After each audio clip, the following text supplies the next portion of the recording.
Siraj শিকদারকে cross ফায়ারকে উদ্বোধন করলেন। যুদ্ধটা কেন হইল? সিম্পলি একটা নির্বাচনকে কেন্দ্র করে, যে আমরা আমাদের লেজিটিমেসি এই দেশের মানুষ আওয়ামী লীগ নামক দলটাকে দিয়েছে টু গভর্ন। ৭১ সালে যখন শেখ মুজিব দেশে ফিরে আসলেন, উনি যদিও অস্থায়ী সরকার ওনাকে প্রেসিডেন্ট বানিয়েছে, উনি কিন্তু প্রেসিডেন্ট শপথ নেন নাই, উনি দায়িত্ব নিয়েছেন। ২৯৩টা সিট আওয়ামী লীগ পাইল। লুটতরাজ, দখলবাজি, মানে ব্যালটিং, স্টাফিং, যা যা করা যায় একটা ২ নম্বর নির্বাচনের, তার সবকিছু করেছেন। পলিটি হওয়ার আগে যদি রাষ্ট্র হয়, সেই রাষ্ট্র গঠনটা আসলে ভালো হয় না। না হওয়ার কারণে যেটা হয়েছে, সাডেনলি আমি রাষ্ট্র পেয়েছি, কিন্তু আপনি যারা রাষ্ট্র পেয়েছে, আমি ৬০-এর দশকের তর্কগুলো বোঝার চেষ্টা করেছি, যে আপনি ৭১-এ একটা মুক্তির লড়াইতে যাচ্ছেন, একটা নতুন দেশ বানাবেন, সেই দেশটা আসলে কিভাবে শাসন করবেন।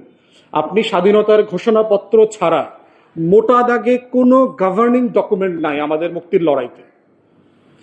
তো এখন এই জন্য যেটা হয়েছে, ৭১ সালে যখন শেখ মুজিব দেশে ফিরে আসলেন, উনি যদিও অস্থায়ী সরকার ওনাকে প্রেসিডেন্ট বানিয়েছে, উনি কিন্তু প্রেসিডেন্ট শপথ নেন নাই, উনি দায়িত্ব নিয়েছেন।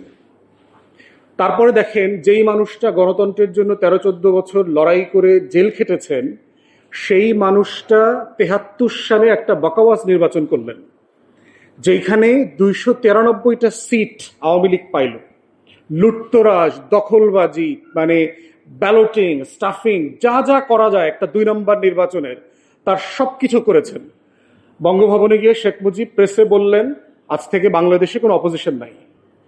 অথচ ঠিক ৩ বছর আগের ৭০-এর নির্বাচনে যুদ্ধটা কেন হইল? সিম্পলি একটা নির্বাচনকে কেন্দ্র করে, যে আমরা আমাদের লেজিটিমেসি এই দেশের মানুষ আওয়ামী লীগ নামক দলটাকে দিয়েছে টু গভর্ন। পাকিস্তানি শাসক গোষ্ঠী তাকে ক্ষমতা হ্যান্ড ওভার করছে না। একটা সিম্পল পলিটিক্যাল কোশ্চেন। এই কোশ্চেনের রেসপন্সে দেখেন, যাদের নেতৃত্বে লড়াইটা হয়েছে, তারা ৭২-এ ৭৩-এ এসে জাতিকে আসলে কি দেখাইলো। যেই মানুষটা ১৩-১৪ বছর জেল খাটলেন, সে বাংলাদেশে গুমকে উদ্বোধন করলেন, জহির রায়হানকে গুম করে। তারপরে হচ্ছে সিরাজ শিকদারকে ক্রস ফায়ারকে উদ্বোধন করলেন, যিনি পুরো পাকিস্তান আমলে মানে পত্রিকা নিষেধ করা, কমিউনিস্ট পার্টিকে ব্যান করা, এগুলোর বিরুদ্ধে লড়াই করেছেন, মিছিল মিটিং করেছেন। তিনি সকল রাজনৈতিক দল নিষেধ করে, নিষেধাজ্ঞা দিয়ে ব্যান করে, কমিউনিস্ট পার্টিকে নিয়ে ৩-৪টা দল মিলে আপনার বাকশাল করলেন, চতুর্থ সংবিধান করলেন, সংশোধনী করলেন।